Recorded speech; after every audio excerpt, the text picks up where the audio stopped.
eu ia falar sobre a crise de 29, que na verdade é bem similar à crise de 2008, que aconteceu, a bolha imobiliária e tudo aquilo.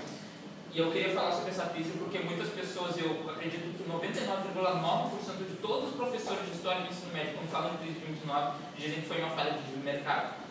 Mas esse pressuposto de que foi uma falha de mercado nunca vê todos os fatos históricos que se tinha para aquela época. Que o Hoover era um presidente... Presta atenção, não vai ser expulso. E que o Hoover era um presidente laissez-faire, que deixou a economia muito descontrolada, e por esse completo descontrole da economia ocorreu a crise de 29, que o Roosevelt, através do New Deal, conseguiu resgatar a economia, e foi na verdade a Segunda Guerra Mundial que recuperou a economia americana.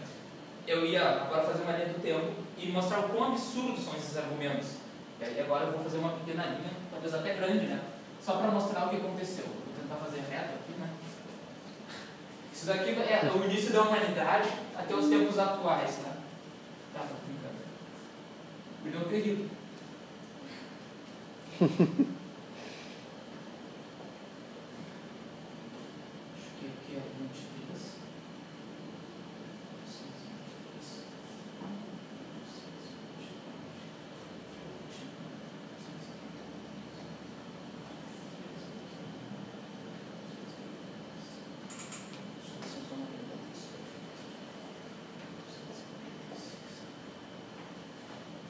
Aqui tiveram vários presidentes, eu não vou citar todos, de 1923 a 1929. Eu não sei como é que se pronuncia, mas que o nome dele é Coolidge, o sobrenome dele é Coolidge. De 29 a 33 tu tinha o Hoover, que foi considerado um dos piores presidentes da história americana. E de 33 a 45 tu tinha o Roosevelt.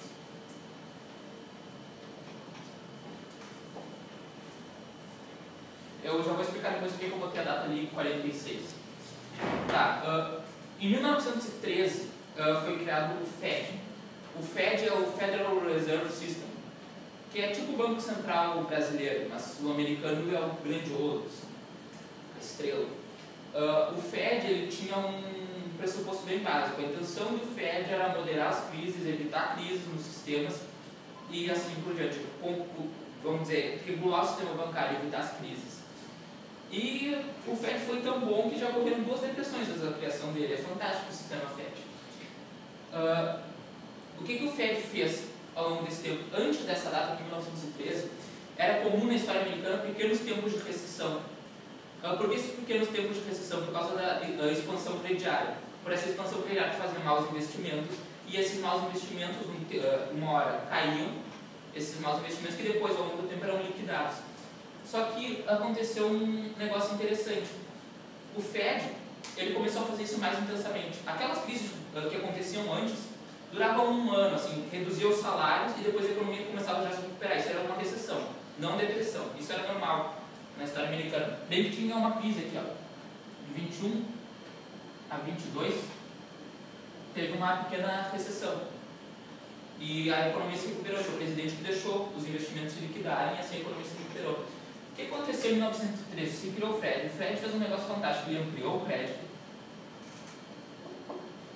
ele ampliou a oferta monetária, ou seja, inflacionou a economia, chegando ao ponto, eu não vou saber dizer o ano exatamente, que um ano, a oferta monetária, a oferta crediária, aumentou em 4 bilhões de dólares, em um único ano. Um negócio absurdo, que qualquer pessoa sensata sabe que tem alguma coisa errada aqui. Mas muito bem, o tempo foi passando. Aqui teve uma pequena recessão, mas o presidente conseguiu resolver. Conseguiu resolver não, deixou para o mercado resolver o problema, porque nenhum presidente pode genuinamente resolver uma crise. E de 23 a 29 teve o Coolidge. O Coolidge não foi um dos melhores presidentes, mas ele teve ainda superávites na balança. Então ele gastava menos do que arrecadava. Então ele não chegou a fazer déficit.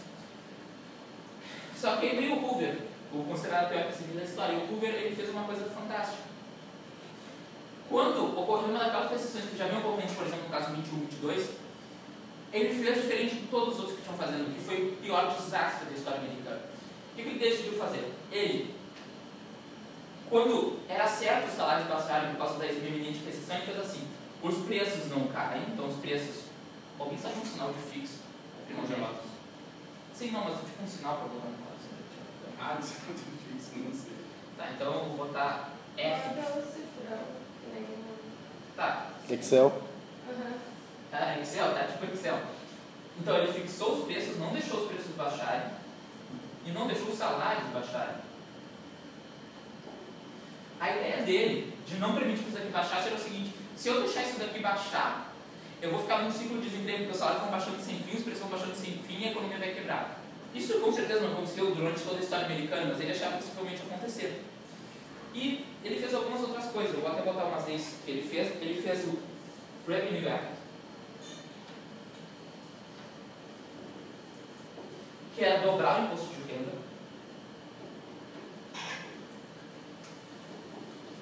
Ele também fez, do ano de 30 a 32, os gastos dele aumentaram em 42%.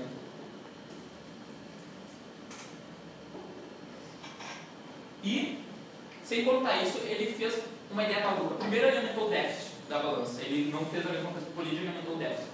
E ele fez um negócio insano. Ele começou a botar tarifas de importações altíssimas. Mas aí normalmente você pensa, tudo bem, tarifa de importação, então vai desenvolver a indústria nacional. Mas que país sensato vai deixar o país aquele parar de importar qualquer coisa dos outros países e continuar exportando? Os Estados Unidos, na época, botaram o governo da Inglaterra por diversos países, caindo as exportações vertiginosamente. Ou seja, ele não importava mais e não exportava mais direito. Sem contar isso, os preços de salário não conseguiam baixar. Isso daqui foi culpa. Isso daqui estourou tudo. Porque não conseguia baixar preço, não conseguia baixar salário, não conseguia mais exportar, não conseguia mais importar. Teve aumento de gastos, teve aumento de impostos, aumento de gastos públicos e nada resolveu. E isso foi o boom da recessão. O Hoover nunca foi um presidente laissez-faire. Só isso daqui você já vê que o cara não é um laissez-faire. Isso daqui é típico de economia intervencionista. Isso daqui não é liberdade de mercado. Se fosse liberdade, que nem aconteceu nos anos anteriores, isso não teria acontecido. Mas graças a tudo isso daqui que o Hoover fez, ele causou a grande depressão. Ou seja, o Hoover nunca foi o presidente laissez-faire. Isso é uma grande mentira. Tá? E aí depois tem uma outra coisa que dizem, tudo bem, não foi um laissez-faire, mas graças ao New Deal a economia foi salva. Se não fosse o Roosevelt, a economia teria quebrado. Outro mito histórico. O Roosevelt era um keynesiano. Começou aqui Keynes, New Deal, e a economia keynesiana é uma grande mentira que a economia keynesiana salvou a economia. Os austríacos já consideravam que nunca tinha salvo a economia. Mas hoje, inclusive, os outros economistas das outras escolas chegaram a conclusão que realmente não salvou a economia. E para isso, o Roosevelt, ele foi um perfeito intervencionista. Eu não vou explicar tudo o que ele fez, porque ele fez uma porrada de coisa. Mas, por exemplo, ele falava que empresas que não distribuíam lucro, ou seja, que retinham lucro nas empresas, tinham que guardar 27%, tinham que pagar 27% de imposto sobre aquele lucro não distribuído. Ou seja, dificultar o melhoramento das empresas de produção. Ele também aumentou os salários e proibiu o trabalho de adolescentes.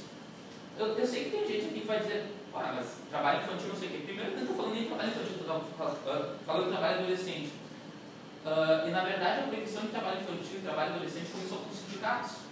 Porque aquela mão de obra conseguia competir muito bem com os sindicatos. Os sindicatos, para não ter competição, proibiram aquela mão de obra concorrente. E tu tem uma coisa, se a família não consegue sustentar, é realmente não é errado um jovem trabalhar para poder sustentar a família. Entende? Ou é isso, ou não é de fome, alguém tem que trabalhar. Não é errado a pessoa trabalhar, ela pode perfeitamente trabalhar se for do interesse dela. Ela não está sendo coagida a trabalhar, mas se ela não trabalha, não vai comer tudo. É um sistema insano dizer que uma pessoa não pode trabalhar para se sustentar. E aí tem uma coisa maluca, eles disseram, também falaram o seguinte, apesar de todas essas intervenções, tem um negócio maluco de dizer, se não fosse a Segunda Guerra Mundial, a economia americana não teria se recuperado. Os keynesianos acreditam nisso até hoje, que a guerra pode gerar riqueza. E, por um lado, é verdade, sabe? Porque tu faz assim, tem o PIB, o cálculo do PIB é assim, tá? Se eu estiver demorando muito, alguém me avisa, eu já estou perdendo noção do tempo. Importação menos exportação, exportação menos exportação, gasto do governo, investimentos e consumo das famílias. Tá? E aí tu faz o seguinte, tu cria um baita déficit orçamentário e tu emprega todo mundo que estava desempregado no exército. Tu vês que os problemas da economia, agora está todo mundo na guerra, não tem mais gente desempregado. Só que a custo de quê? Tu está tirando impostos e criando um déficit orçamentário para botar um bando de pessoas que vai invadir um outro país. E no caso da Alemanha, tudo bem, poderia ser que tinha necessidade, não desse jeito, mas tudo bem. Mas não somente isso, quando tu admite que a guerra gera dinheiro, o que tu faz é o seguinte, tu tira dinheiro de fatores produtivos da economia, ou seja, quem está produzindo alimentos, fazem pagar soldados. Mas soldados não estão criando nada, não estão destruindo os países. Isso não tem utilidade nenhuma para a economia. Então não está gerando riqueza. Sim, mas você vai pegar um monte de gente. Sim. E aí depois quem vai pagar a conta? Os soldados não são empregados de graça. Alguém tem que pagar essa conta algum dia. E tu não está produzindo nada pegando os soldados. Esse é o grande problema. E aí, tu começa algumas coisas. O Robert Lucas, que é um dos fundadores neoclássicos, ele falou o seguinte, que do ano de 33 a 39, aqui, teve um choque monetário de 100%. E que esse suposto choque monetário era para ter salvo a economia americana. O que não aconteceu, todos ficaram perplexos. Por que não salvou a economia americana? E aí eu queria botar algumas coisas só para mostrar como o New Deal não salvou a economia. Eu não vou escrever isso, eu não acho que é necessário, mas vamos pegar aqui, ó, 29 a 39. O Roosevelt já tinha bastante tempo para tentar consertar da economia. O PIB per capita em 29 era 857 dólares. O PIB per capita em 39 era 847 dólares. Já tinha caído o PIB per capita. O consumo também caiu de 78 para 67, o consumo per capita. E os investimentos do setor privado caíram 3,1 bilhões. Ou seja, não recuperou a economia. E aí as pessoas começam a se perguntar, tá aí, por que você atribui isso? A Primeira Guerra é mais cara.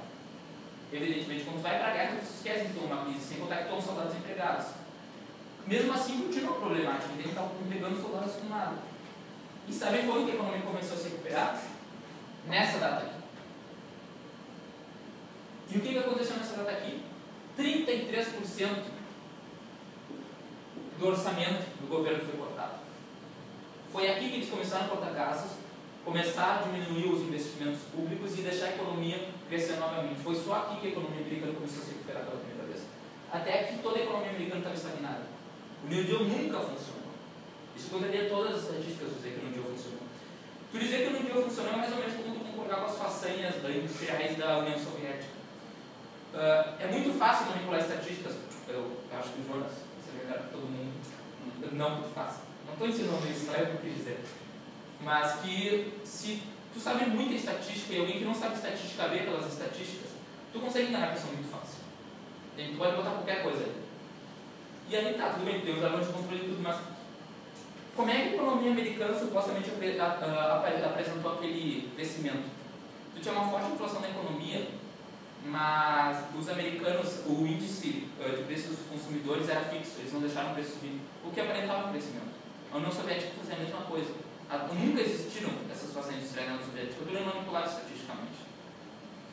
E a União Soviética, por incrível que pareça, conseguiu sobreviver muito tempo, o tempo que durou, porque ela tinha acesso aos índices de preços americanos durante a Guerra Fria. Como tu não tem os preços em uma economia comunista, tu não pode planejar de maneira racional, isso era o argumento do Mises. O que eles fizeram para sobreviver por muito tempo, eles pegavam o preço, por exemplo, do cobre americano e aplicavam lá, porque eles não sabiam o preço do cobre, não sabiam como produzir. Então eles pegavam todos os preços da economia livre americana e produziam. E foi por isso que a União Soviética conseguiu durar. Mas isso não tem nada a ver com isso daí. É só para mostrar que o Hoover não foi o presidente laissez-faire. O New Deal não salvou a economia americana. Dá para ver que o PIB não aumentou, só piorou as coisas. Eu acho que o PIB também não vai ser decente para não o caso. E que só começou a melhorar a partir de 46, quando se diminuiu os gastos orçamentários, quando se deixou a economia funcionar livremente de novo. E que o Federal Reserve deu uma falha, porque o Federal Reserve fez a mesma coisa. Anos atrás, quando começou a manipular a taxa básica de juros para baixo, aumentar a oferta monetária que causou a mesma bolha imobiliária que a gente está tendo hoje, que foi um caos. E ainda está sendo, porque agora o Ben Bernanke, que é o presidente do Federal Reserve, continua imprimindo dinheiro, acho que vai solucionar um problema mágico, que é mandar todo mundo para a guerra também, que é travar a guerra contra os árabes. E é isso, eu acho. Se alguém tiver uma pergunta, seria interessante assim, uma pergunta. Qual o futuro do capitalismo americano? Depende. É que assim, ó. Dentro desse modelo que eles imprimindo agora, de desvalorização da moeda, de enxurrar o mundo com dólares. Eu queria achar uma palavra debaixo do calão, mas eu não vou poder usar porque seria inapropriado. Mas eles estão cavando a própria cova. Eles desenvolveram toda a riqueza dele através do livre mercado, eles estão inflacionando a economia. Tipo, é que assim, tu já viu a alegoria do helicóptero de Friedman? Não. É um negócio um pouco louco. É que os monetaristas consideram o seguinte, que a inflação não teria problema se ela for distribuída igualmente. Aí o Friedman pegou uma alegoria e falou, tu bota um monte de pessoas em um lugar, pega um helicóptero e atira um monte de dinheiro. Se todos pegarem a mesma quantidade e gastarem a mesma quantidade, efetivamente não acontece nada, porque os preços já vão subir na hora, não dá nada. Só que os austríacos dizem, isso é absurdamente ridículo. Porque tu está considerando que o tempo é perfeitamente estático, ou tempo estático newtoniano. Os austríacos trabalham com o conceito de tempo dinâmico. O que isso quer dizer?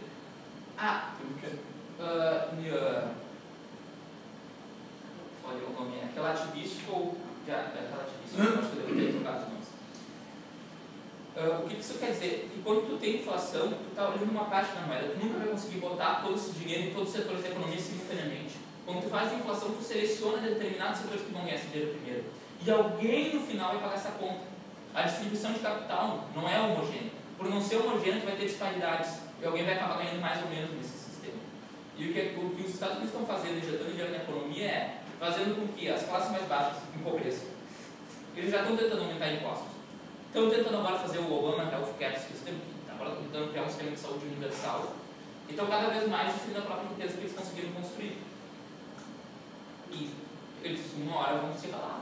Não tem como durar para sempre o sistema que eles estão fazendo. Eles já se calaram, só que em vez de eles fazerem um negócio que realmente arrumam o que está acontecendo, eles estão fazendo um negócio que causou a própria crise. O que seria fazer um negócio para arrumar? Liberar mercados. Por exemplo, tem o FED. O candidato, o cara é austríaco, o Ron Paul, que era o candidato americano, perdeu as prévias, mas era muito bom, cara, muito inteligente. Falou: a primeira coisa que tu vai fazer, vou destruir o FED. Por que eu destruí o FED? O FED, ele tem um sistema de reserva fracionária, ele permite aos bancos guardar só uma parte dos depósitos. Se lembra do vídeo fraude, né? Esse sistema eu considero um sistema de fraude, porque tu não tem o dinheiro lá, tu vai criando dinheiro do nada, esse sistema é insustentável. A ideia é destruir o FED. Tu pode criar uma nova forma, que é ter algum tipo de intervencionismo, pelo menos momentâneo, dizer, os bancos têm que ter 100% de reserva em depósitos, só podem emprestar o dinheiro que está em poupança e algum outro tipo de investimento e só. E a moeda teria que ter algum lastro, porque senão você pode imprimir alguma moeda cuidado que o governo está fazendo. Além disso, teria que desregulamentar alguns setores da economia que estão muito regulados, porque a regulação faz com que só as grandes corporações consigam entrar. E aí tu acaba criando oligopólios, cartéis e coisas assim que as pessoas alegam que são falhas do mercado, não é? É quando o governo cria barreiras para permitir que somente os grandes consigam entrar naquele mercado. Tipo a Batista, mais ou menos, que é um baita lobista, não faz nada direito. Quer dizer, faz muita coisa, mas não faz nada que preste para a sociedade. Só faz coisa com suporte.